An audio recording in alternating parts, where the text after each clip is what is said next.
La rencontre ouverte ce matin à Nouakchott a réuni tous les acteurs impliqués de près ou de loin dans l'exploitation, la gestion, la préservation, la commercialisation et l'exploitation des produits de la pêche.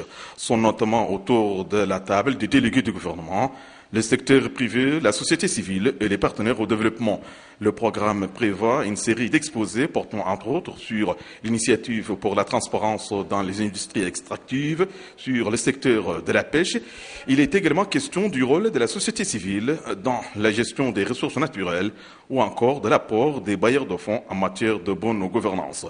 Des thèmes et sous-thèmes largement ressortis dans un discours prononcé pour l'occasion par le ministre des Pêches et de l'Économie maritime à l'ouverture des travaux de cette réunion. Ce fut également le cas dans l'intervention du président du comité national chargé de l'ITE en République islamique de Mauritanie. Auparavant, la directrice de l'agence de coopération technique allemande, GIZ, et le représentant de la Banque mondiale à Nouakchott ont tour à tour pris la parole pour souligner l'importance de la transparence dans la gestion des ressources naturelles pour les générations actuelles et futures.